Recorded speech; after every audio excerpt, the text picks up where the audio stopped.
예, 뜯지 못한 컵라면에 비해 예, 구이역 스크린도 사고입니다. 이게 지금 참 좀 어처구니 없는 사건이었는데요. 이 청년이 일했던 어떤 환경에 대해서 지금 상당히 이제 논의가 활발하게 이루어지고 있습니다. 예, 기자님 이 사건에 대해서 좀 자세히 설명을 일단 좀 해주시죠. 지난 28일 오후에 서울지하철 2호선 구의역에서 스크린도어 수리업체 직원이 들어오는 열차에 치여서 사망하는 사건이 발생을 했죠. 네. 당시 이제 스크린도어 고장 신고를 받고 현장 점검을 나왔는데 예. 원래는 2인 1조로 해야 될 걸 혼자 나가서 작업을 하시다가 돌아가셨는데 어쨌든 바로 치이자마자 119로 후송은 됐지만 네. 병원 가기 전에 돌아가시는 예. 그런 이게 저희가 뭐 발생을 모든 했죠. 공사 현장이라든지 이런 곳에 굉장히 안전사고가 너무 자주 일어나는 게 대단히 안타까운 현실입니다. 그런데 또 이 사건이 유독 또 주목받는 이유가 있는 것 같은데요. 예, 있죠. 예. 그러니까 여러 가지 이유가 있긴 한데 일단 기사에 알려졌듯이 이분 자체가 컵라면 하나도 먹지 못할 정도로 되게 바쁜 인생을 살았다는 점, 그다음에 근무 환경이 그만큼 열악했다는 거죠. 제대로 밥 먹을 시간도 없을 정도로 일을 했다라는 거 이해할 수 없을 정도로 되게 바쁘게 일을 했고, 그다음 아까도 말씀드렸듯이 2인 1조로 작업을 해야 되는데 왜 혼자서 작업을 할 수밖에 없는 상황이었는지. 자, 결국에는 이분 자체가 되게 약자로서 우리가 모르는 사회 한쪽에서 되게 어두운 면에서 일을 하고 계셨던 게 아닐까. 그러니까 네네. 부당한 게 무엇일까. 네. 또 이런 분들이 이분밖에 없을까. 이런 거에 대한 관심이 점점 더 커지면서 국민적인 분노까지도 지금 가고 있다라고 봐야 되겠죠. 그럼 지금 기사가 계속 나오는 거 보면 2인 1조기가 되게 많이 나와요. 그쵸. 이게 좀 위험한 작업이다 보니까 아마 한 명 정도는 그 작업을 할 때 기사가 누군가 오나 봐줘야 안 오나 되는. 봐주고 예, 그런 것들을 컨트롤해야 되는데 지금 이게 그 고인이 되신 분이 혼자 수리를 했단 말이에요. 그 사고 당시에. 근데 일지상으로는 2인 1조로 근무했다라는 얘기가 써져 있다고 하는데 이건 어떻게 된 건가요? 그러니까 이 부분에 대해서 얘기를 하려면 여러 가지 이야기를 저희가 꺼내서 한번 살펴볼 필요가 있어요. 일단 첫 번째, 왜 이분 자체가 혼자밖에 갈 수 없었는지에 대해서 모두 궁금해 하시는데 네. 그 이유는 딱 하나죠. 인건비 절약을 위한 거였겠죠. 왜냐면 인건비 이 업체- 절약을 위해서 2인 1조가 원칙임에도 불구하고 그쵸. 한 명만 내보낸다? 한 명만 내보낸다. 그 이유는 그러니까 서울 메트로 그 지하철 사고가 난 그 호선 같은 경우에 서울 메트로가 관리를 하는데 실질적으로 그 안에 설치된 스크린도어 같은 경우에는 하청업체가 설치를 했죠. 예. 그리고 결국에는 이제 하청업체다 보니까 그만큼 열악한 상황이었을 거고, 그 열악한 상황이다 보니까는 바쁘게 근무를 하니까 혼자 하는 게 다반사였을 거고요. 네. 근데 만약에 혼자 한다라고 그거를 그대로 위에 메트로에 알렸다라면은 문제가 발생할 것 같으니까 서류를 조작해서 2명이서 하고 있었다라고 했다는 거. 그러니까 여러 가지가 공분을 사게 되는 거예요. 그러니까 이거를 인건비 절약하겠다고 적게 뽑고 그렇죠. 거기다가 뽑아놓은 사람은 죽거나 말거나 그 사람의 안전은 안중에도 없는 채 그냥 그렇게 진행을 했다. 이렇게 지금 보고 있는 것 같아요. 이 경쟁 입찰로 진행됐다라고 하는데 그 예. 문제는 없었나요? 경쟁 입찰에 경쟁 대한? 입찰 관련돼서 그러니까 이 네네. 부분은 참 예. 여러 가지를 생각해봐야 될 거예요. 경쟁 입찰 자체가 원래는 네. 왜 지명 입찰하지 않고 경쟁 입찰하는 이유는 예. 공평하게 기회를 주기 위해서, 그다음에 더 좋은 업체를, 그러니까 싸고 더 좋은 업체를 선발하기 위해서 경쟁 입찰을 주는데, 그러니까 이번에 밝혀진 것 중에 하나는 이 업체 자체가 경쟁 네. 입찰을 위해서, 그러니까 경쟁 입찰이긴 하지만 여기에서 로비를 통해서 자기네가 입찰받는 그런 상황을 만들기 위해서 원래 원청이라고 볼 수 있는 서울 메트로 직원들을 상당수 데리고 네. 오고, 그분들은 고연봉을 주면서 데리고 있는 대신에 그 밑에 실제 일하는 분들은 연봉이 월급이 140만 원 정도밖에 안 될 정도로 저연봉에서 일을 하고 계셨다라는 거. 그게 이번에 이제 밝혀지고 나니까 국민들이 봤을 때 화가 나는 거죠. 화가 나는 지점은 거기에 첫 번째는 있는 것 같아요. 메트로가 자기들이 떠안아야 될 그거를 이제 전가한 것 같은 느낌이에요. 그 사람들 고용 승계 대상자가 됐던 그 사람들을 넘기고 그 사람들한테 월급을 주게끔 오히려 한 꼴이잖아요. 이게 네. 사실 보면은 지금 말씀하신 사업 따내는 조건으로 메트로 출신 그 사람들 고용 승계해라, 그리고 고임금을 줘라. 나는 이런 얘기를 했다는 메트로에서 건데. 받았던 수준을 유지하게끔 하는 계약서를 썼다고 알고 예, 있거든요. 그렇죠. 그러니까 네. 그걸 조건으로 이걸 입찰 계약서에 그런 걸 썼다는 것 자체가 이게 법적으로 아무 문제가 없을 것 같지가 이건 않은데요. 사실상 경쟁 입찰이 아닌 거 예. 아닌가요? 그렇죠. 그럼 지명 입찰에 가까워지는 것 같은데, 그쵸. 일단 되게 이상한 점들이 여러 군데에서 발견되는데, 방금 말씀하신 것처럼 서울 메트로의 하청업체들은 직원 중에 4분의 1을 꼭 원청업체인 서울 메트로 사람을 채워야 된다라는 뭐 그런 것들을 해놨대요. 그래서 예. 최소, 그러니까 회사마다 다르긴 한데 하청업체마다 다른데 12%에서 최대는 30%까지 네. 이 메트로 사람들이 들어와 있었다라고 보면 되는 거고, 회사별로 살펴봤을 때 이번에 사고가 난 회사 말고도 뭐 다른 회사 같은 경우에 78명 중 24명, 그다음에 뭐 자체 직원은 뭐 74명 정도. 그러니까 네. 24명 대 74명인데 예. 74명이 받는 돈보다 이 24명이 받는 돈이 훨씬 더 많았다는 점들. 뭐 여러 가지 봤을 때 좀 냄새가 나는 부분이 상당히 많았던 게 이번 이 사건과 관련돼서 알려진 부분들이라고 보면 되겠죠. 그렇죠. 그러니까 저희가 경력이 많고 그래서 경험도 많고 업무 처리를 더 효율적으로 할 수 있는 분들이 더 많은 급여를 받아가는 거에 대해서 뭐라고 하는 게 아니에요. 그런데 이건 자체가 어디 가도 이렇게 고용승계 조항을 계약에다 넣는 하청과 원청업체 이 사이에 이런 게 있는지는 모르겠습니다. 물론 비리라는 게 까고 보면은 뭐 어마어마하게 많겠죠. 근데 이게 서울 메트로는 이게 무슨 사기업인가요?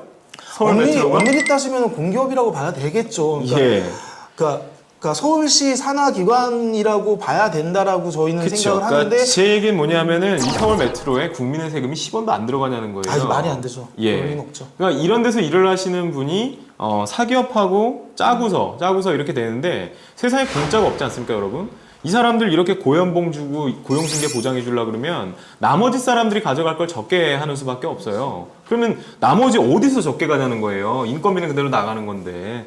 그러면은 뭐 부품이라든지 아니면 그걸 고치는 어떤 그 적정한 인원을 뽑았으면 사고도 막을 수 있고 시간도 더 빨리 고칠 수 있는데 적정한 인원이 아니니까 사고도 더 나고 고치는 것도 안전점검도 더 소홀할 느리고. 거고. 예, 그렇죠. 네. 그래서 더 큰 어떤 손해라든지 그런 재해를 발생시키게 되는 이제 그런 상황인데요. 이게 지금 뭐 어떻게 진행되고 있나요? 근데 지금 상황에서 여기까지 왔는데 이 사람들 결과는 사표 결과고. 수리했다, 수리 뭐 사표 그쵸, 사표 얘기가 제출했다 이런 나왔죠. 내용이 네. 있던데. 뭐 일단은 이제 네. 사표 얘기는 그렇게 된 거죠. 사건이 터지고 난 다음에 이제 180명 정도가 그 메트로 네. 직원들이 사표를 냈는데 네. 네. 실질적으로 사표를 내긴 했지만 실제로 사표를 수리는 안 한 거죠. 아. 그게 알려지면서 이제 비난 여론이 들끓고 사표 내고 하는 그런 과정으로서 이번에 특별한 처벌자 없이 예. 넘어가려는 게 아니냐는 비난 여론이 생기니까 뭐 2명 정도 사표 수리하고 한 뭐 3명 정도를 직위해제했다라고 지금 메트로 측에서는 밝히고 있긴 한데 네. 실질적으로 이런 부분은 두 번째 문제인 것 같아요. 그러니까 사표를 수리하든 아니면 책임자에 대한 처벌을 하든 이건 두 번째 문제고 네. 방금도 말씀하셨던 것처럼 우리가 이해가 안 가는 부분이 왜 이분이 혼자 들어가서 일을 할 수밖에 없었는지. 네, 네. 그러니까 이분의 그날 하루 일과를 한번 살펴보면은 당시에 사고를 당한 지점이 그러니까 구다지사 승강장이라고 얘기를 해요, 구이요. 네. 그래서 거기서 수리 지시를 받고 작업을 해야 되지만 실제로 먼저 9-4 승강장 가서 먼저 작업을 하지 않았대요. 거기가 아니라 5-1 승강장 자체가 고장난 것 같으니까 그쪽 로그 기록을 좀 확인해 달라고 열차에서 신호가 와서 네. 거기 먼저 보고 그 다음에 이제 애초에 들어왔던 9-4 승강장 가가지고 거기 가서 이제 고치시다가 돌아가시게 된 건데 또 이분이 그걸 끝나고 난 다음에는 바로 또 뭐 7개에서 8개 더 지난 거 다른 노선에 다른 데 가서 또 그 스크린도 수리를 해야 되는 상황이었대요. 근데 또 하나 웃긴 점은 뭐냐면 이 짧은 시간 가는 데만 해가 2-30분 걸리는 시간 고치고 나면 1시간 넘게 걸리는 시간인데 예. 이 메트로 자체 이 하청업체 안에 내부 규약에 뭐가 있냐면은 신고 들어온 지 1시간 안에 무조건 가서 고쳐야 된다라는 그런 것들이 있대요. 그러니까 이분은 하루에 해야 될 일도 많은데 신고 들어오면 1시간 안에 고쳐야 되니까 움직이는 엄청 거리나 바쁘게 이런 움직이셔야 것들 따졌을 때 되는구나. 계속 바쁘게 움직이는. 그러니까 라면이 가방에 있었음에도 불구하고 그러니까 라면이 가방에 있다는 거는 내가 어느 식당 가서 밥을 먹을 시간도 없다라는 얘기를 반증하는 예, 거잖아요. 예. 물만 부어가지고 금방 먹고 또 일을 하겠다라는 그런 생활을 했다라는 것 자체는